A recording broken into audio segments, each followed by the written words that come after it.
ஆர்ப்பரிப்புகள். ஆனால் பாவங்கள் மன்னிக்கப்பட்டதா என்றால் அதிலே மிகப்பெரிய கேள்விக்குறி. இயேசு இருந்த வீட்டிலே பாவங்கள் மன்னிக்கப்படும். அன்பானவர்களே, உங்கள் வீட்டிலே இயேசு இருப்பாரானால் உங்கள் பாவங்கள் மன்னிக்கப்படும். பாவங்கள் மன்னிக்கப்பட்ட வீட்டில் மட்டும்தான் இயேசு வாசம் செய்ய முடியும்.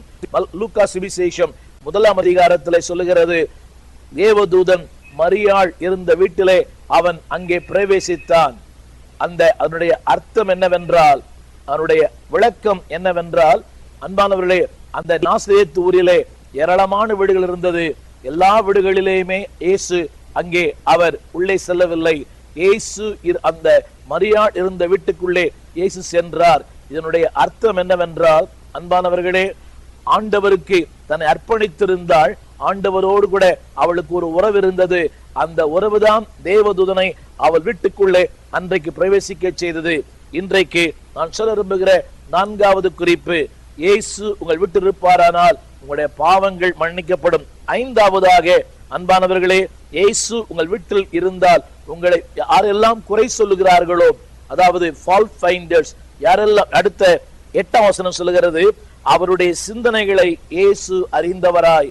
அன்புக்குரியவர்களே, இயேசு உங்கள் வீட்டில் இருப்பாரானால் உங்களை குறித்து இந்த உலகம் என்ன பேசினாலும், இந்த உலகம் என்ன தவறாய் சொன்னாலும், அன்பானவர்களே, அவை எல்லாவற்றையும் உங்களை குறை சொல்லுகிறவர்கள் நிச்சயமாகவே அவர்கள் மனம் திரும்புவார்கள். இன்றைக்கு விமர்சிக்கப்படாத ஊழியர்கள் இல்லை, விமர்சனங்கள் இல்லாத ஊழியங்கள் இல்லை.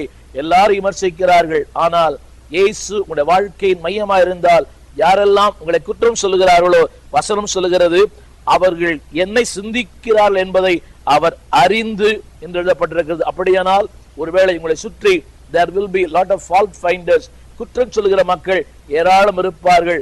ஆனால் குற்றம் சொல்லுகிற மக்களுக்கு நீங்கள் நாள்தோறும் பதிலை சொல்லிக் கொண்டே இருப்பீர்களானால் அதுவே வாழ்க்கை முடிந்து போகும், வாழ்க்கை கசந்து போகும். ஆனால் இயேசு இருப்பார் என்றால் உங்களை குறை சொல்லுகிற மக்கள், குற்றப்படுத்துகிற மக்களுக்கு அவரே பதிலாய் இருப்பார். அடுத்தபடியாக நான் சொல்ல விரும்புகிற வார்த்தை 12ஆம் வசனம். வேதம் சொல்லுகிறது, அவர்கள் வசனம் இப்படி சொல்லுகிறது, அவர்கள் ஆச்சரியப்பட்டு நாங்கள் இப்படி ஒரு காலம் கண்டதில்லை என்று அவர்கள் தேவனை மகிமைப்படுத்தினார்கள். there is a fullness. அன்பானவர்களே, வேதம் சொல்லுகிறது, ஒரு காலம் இப்படி நாங்கள் கண்டதில்லை என்று தேவனை மகிமைப்படுத்தினார்கள். இன்றைக்கு சபைக்குள்ளே சென்று தான் கர்த்தரை மகிமைப்படுத்த வேண்டும் என்ற அவசியம் இல்லை. ஒரு மிகப்பெரிய கூட்டங்களிலே சென்றுதான் கர்த்தரை மகிமைப்படுத்த வேண்டும் என்ற அவசியம் இல்லை. உங்கள் வீடுகளிலே பிரவேசிக்கிற மக்கள் கூட உங்கள் வீட்டுக்குள் வரும்போது, நாங்கள் ஒரு காலம் இப்படி கண்டதில்லை. உங்கள் ஆகாரத்தை பார்த்தல்ல, உடையை பார்த்தல்ல, அங்கிருக்க